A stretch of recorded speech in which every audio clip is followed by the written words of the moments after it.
back. It is the Vegas Take, Sharp and Shapiro. So glad you could join us on a Monday. A lot to get to, obviously, today. A lot to go over. And certainly, what better person to do that? He joins us every week, and we love having him on. It is attorney Michael Avenatti. Michael, thank you so much for joining us. How are you? Do we not have Michael on the line? Okay, it'd be nice if somebody could tell me that. They don't communicate with me today. I don't know. What am I going to do, JD? By the way, for the record, can I just say something in your defense now? Absolutely, okay. Brian. What's up, man? I watch porn on my cell phone all the time. Okay, I just want to say that I do. For the record, I'm just saying. I've watched it. Now, I wouldn't do that. I wouldn't do it on a work computer. I know you wouldn't either. You're right. I would not do that. My laptop is probably disgusting. I won't go any further than that. But I will say, for the record, I do the exact same thing, and I probably watch more than you. So I just wanted to make that clear for everybody. I'm not innocent in this conversation. All right, joining us on the line right now. Like I said, a lot to get to with him. There's so much going on in the news. It's crazy, and involving himself as well. So I want to certainly ask him about that. Attorney Michael Avenatti is joining us on the line. Michael, thank you so much for joining us. How are you? Excellent, guys. How are you? Doing good. Doing great, Michael. So, Michael, I want to start with some stuff going on with you because you've tweeted about it, and I think it's fair to ask you about this. You tell me, this latest Nike ruling, what can you tell us about this? Apparently, the judge made a decision in this case that does not benefit you. What can you tell us on the air about this decision moving forward? Well, I'm going to be very careful with what I say because we're 2 weeks outside of trial, but we had filed a motion to dismiss various charges, and the judge denied that motion. That wasn't a big surprise, quite honestly. But the bottom line is I'm looking forward to the trial in this case, and once the evidence is presented, as opposed to mere allegations, I'm going to be fully exonerated. I'm very confident about that. Fair enough, and hopefully if and when that does happen, I'm sure there'll be more about the case that you will be able to talk about, but we appreciate that. All right, let's start with the big news that took place last week, Michael. Obviously, the killing of the Iranian general, as I like to call him, General Salami. He was killed last week. We all can agree, Michael, as I know you've made some comments on Twitter as well, that, obviously a horrible guy, a harbored terrorist. But with that being said, without talking to Congress, without getting the approval of Congress, without giving out all the information that Pompeo gave out, very little information. All we've learned, Michael, is that, well, he was planning an attack on America. And you made the reference to the Iraqi war, and so have I. Where were the weapons of mass destruction there? Our intelligence can be faulty. As a whole, what are your thoughts on what took place last week, and do you think it's dangerous for this country? Well, last Monday when you guys had me on, I think I made reference to the fact that I thought we were on a powder keg, that we were just, waiting for a potential international conflict, and that by the time we found out that we had the wrong guy in the White House, or many people found out that we had the wrong guy in the White House, it was going to be too late. Little did I know that 3 or 4 days later, we were going to find ourselves exactly in such an incident, and now here we are.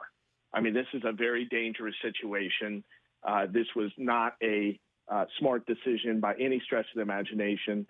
There's all kinds of people from around the world that we may disagree with, that we may see as threats, that we may have opinions about relating to their conduct, but we don't carry out assassination attempts on a regular basis against them because of the consequences that can result from such an act.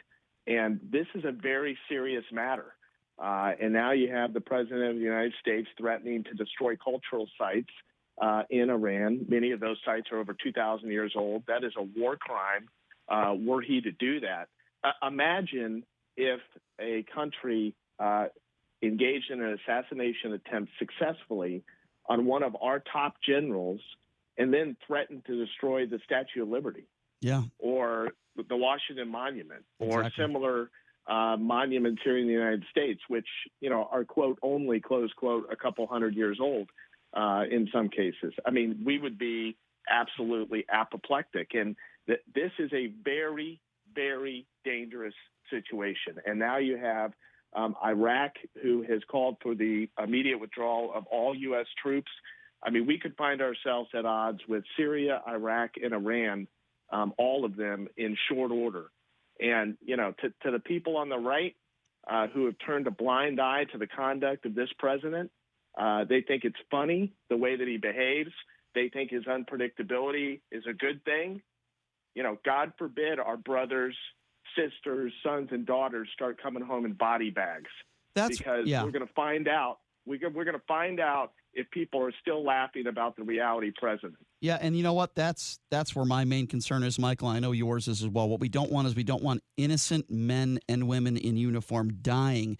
And when you look at the Iraqi war, and I know you referenced that on social media, there are still men and women in uniform in Afghanistan, in Iraq, that are losing their lives. The main cause of that, the start of this Iraqi war based on faulty intelligence. So I 100% agree with you on that. We should be worried about the men and women, and we might be there for decades, and this is not a good thing. I can't believe I'm going to bring this up, but I think in a way, Tucker Carlson might agree with you, Michael. I want to play some audio, Tucker Carlson last week, in discussing this military action in Iran. Hands of non-geniuses like Max Boot and John Bolton. But never mind. No one in Washington is in mood for big picture questions right now, questions the obvious ones like, is Iran really the greatest threat we face, and who's actually benefiting from this, and why are we continuing to ignore the decline of our own country in favor of jumping into another quagmire from which there is no obvious exit? By the way, if we're still in Afghanistan 19 years later, what makes us think there's a quick way out of Iran, and so on? Nobody is thinking like that right now. All right, so this was your response on Twitter, which I thought was funny and appropriate at the same time. Michael, you said, quote, the next time you want to rail against those promoting war and conflict with Iran, why don't you start with Trump, the guy that ordered the assassination of a top general? Oh, that's right, you can't, because your lips are planted too firmly on his ass. So I want you to comment a little bit further on that, Michael. Well, look, if Tucker wants to take a principled stand about what is going on with us being drawn into conflict with Iran, it starts at the top. He ought to be criticizing Donald Trump. My understanding is that Donald Trump was given a number of options of potential military strikes, and this idea, assassinating this general, was thrown on the sheet of paper as an option, an absolute extreme option. The report is that nobody really thought he would actually do it, that he would choose that option. I mean, I don't know where those people have been living for the last 3 years, knowing this president, right? And lo and behold, he chooses that option. Mm-hmm. And here we are. But guys, I mean, look, I want to be really clear about something. This isn't some goddamn game. These people that think that, that Trump's conduct's funny and aren't these tweets great and isn't it funny how he attacks these people and, oh, he's so unpredictable. Isn't it amazing? This is serious business. We're talking about life and death of potentially thousands and tens of thousands, if not millions of people, depending on how this thing spins out of control. Mm-hmm. This is not a game.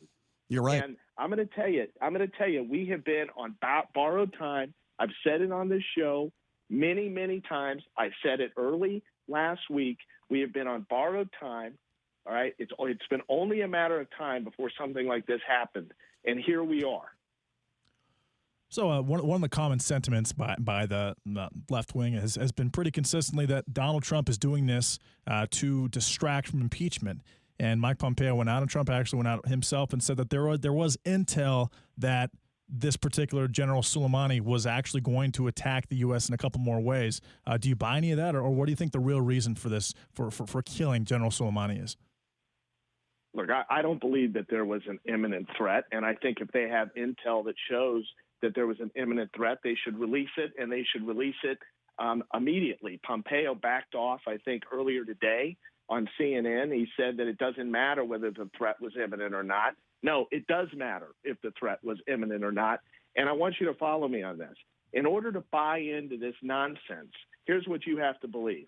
You have to believe that the Iranians at the very top decided that they were going to carry out specified attacks against America, and that they believed that America was not going to be able to find out, because otherwise they would be risking all-out war.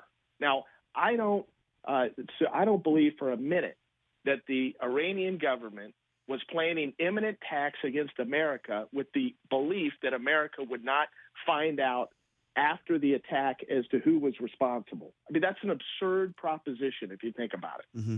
I want to also play you an audio cut, Michael. A friend of the show, Joe Walsh, comes on our show from time to time. He also made an appearance on CNN over the weekend.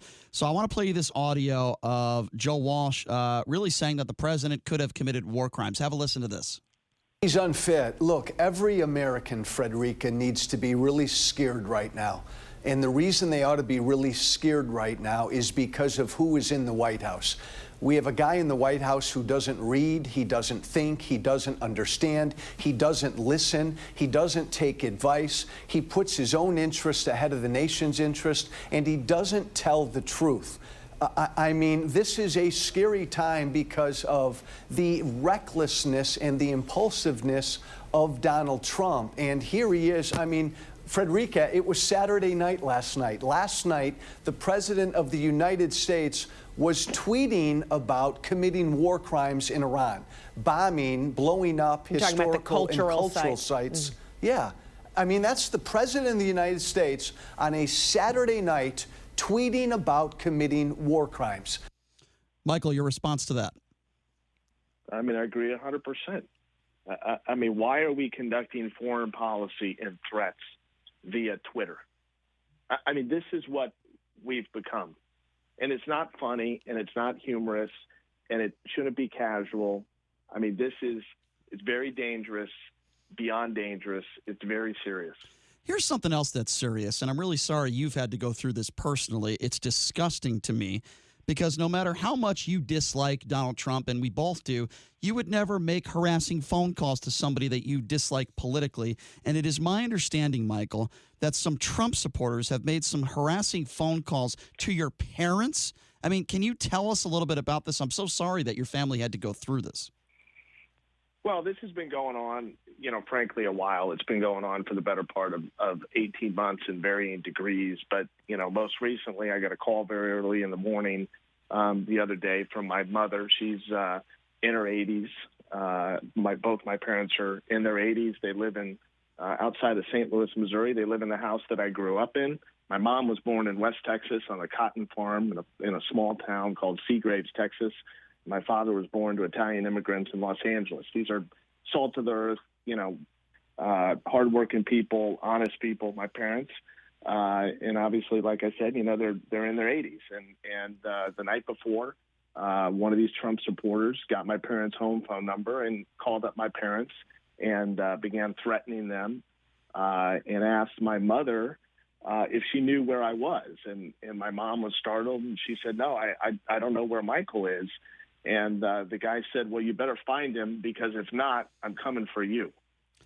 Were police involved? Can you give us any information? Like, did your parents call the police? Was there a report? And is there any way they can find this dummy who did this? Yeah, we're in the process of trying to track this person down. I don't want to get into the details of what contacts have been made with law enforcement, but guys, this is disgusting. It's despicable. Who calls somebody's parents in their 80s and threatens them, late at night and scares the shit out of them?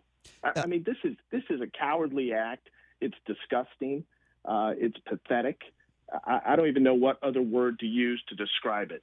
It has no place. But this is what our society has become. This is what social media and Twitter and the Trump administration and many of the people that support him, this is the kind of conduct they believe is acceptable. Yeah, it's absolutely disgusting. And again, I'm sorry that your family's had to go through that. It's unbelievable. Moving on to Lindsey Graham. Lindsey, I'm sure you heard this. He wants the Senate rule change if Pelosi doesn't give it the impeachment articles. Now, you called it. You said Pelosi was going to not do this. And now you have Lindsey Graham saying he wants the Senate rule change. What do you make of that? Well, they've obviously figured out that they don't want these impeachment charges hanging over the head of the president. They want to try to expedite the process and get the charges heard, quote unquote, I use that term very loosely, heard or adjudicated in the Senate because they want to clear him. They want this dog and pony show as quickly as possible so that Trump can then run around and do victory laps talking about how he was acquitted by the Senate after a nothing trial. That's what they're trying to do. And I think the Democrats should hold firm and do everything they can in their power to avoid that happening. Joe Biden was asked over the weekend. I know you're a supporter of Joe Biden. You've said time and time again, and there's a lot of people that agree with you on this one, that Joe Biden gives the Democrats the best chance to defeat Donald Trump. So Joe Biden was asked over the weekend if he thought that this attack on this general in Iran was a distraction from, the impeachment stuff. And his response was yes. He said he didn't know for sure if the president did it for those reasons, but he said it's absolutely a distraction from this impeachment stuff. Would you agree with Joe Biden? I think Joe Biden's right. And here's the other thing. I think that you now are seeing an effort by the Republicans to try to expedite these proceedings in the Senate by claiming that the attention of the country needs to be devoted to the situation developing in the Middle East and with Iran. That makes sense. I don't disagree with that, but Yeah. I don't disagree with the premise that needs to be the priority. But the second priority needs to be this impeachment. And as far as I'm concerned, the Democrats should not allow the situation in the Middle East and Iran to expedite the impeachment proceeding in the Senate. As far as I'm concerned, it's all the more reason to delay it. There was arguments that Soleimani was kind of hated by Iranians and other countries in the Middle East. But you look at his funeral yesterday in Tehran, it looked like there was 250,000 or 300,000 people that showed up to attend it. And then there was rumors that people were actually forced to do so. How do you think, how angry do you think Iran is that Soleimani was killed, one? And two, what do you think their response is going to be, and how soon do you think it's going to be? Well, I think they're very upset. And I think if we strike at one of their cultural sites, you can forget about it, right? I mean, you talk about a rallying point for a nation, whether they are supportive of Soleimani or not, whether they are supportive of the regime currently in place or not. You start destroying cultural sites, some of which have been around 2,000 years, that'll unite a lot of people in a big hurry, regardless of what their political leanings are. Mm-hmm. So if we actually carry out with one of those threats, I mean, I can't even begin to fathom what the response from Iran is going to be and how unified that country will become in short order. Do you think that it will be the start of World War III? I think it could be. I think it very well could be. And a lot of people say, well, Iran doesn't have the military power to go toe-to-toe with the United States. That may be true, but, these things aren't handled in a vacuum, gentlemen. You don't know what other surrounding nations are going to do. You don't know what the Chinese are going to do. You don't know how Russia's going to, what their reaction's going to be. I mean, that's what you really worry about. You don't necessarily worry about, only two nations engaging in a conflict. You worry about where all the other dominoes fall. Michael, you alluded to this tweet at the beginning of this segment, but I want to read one of the tweets in speaking to Donald Trump, and I want you to maybe you can elaborate on it a little bit more, but I thought it was a very telling tweet a few hours ago. You said, quote, "Many in America thought it would be fun to elect Trump as president because he was raw and he was going to shake things up and he believed in low taxes, guns, and life. So they ignored his stupidity, his narcissism, and temperament, and now the world will pay a very steep price." I don't disagree with you on that. Can you elaborate on that a little bit?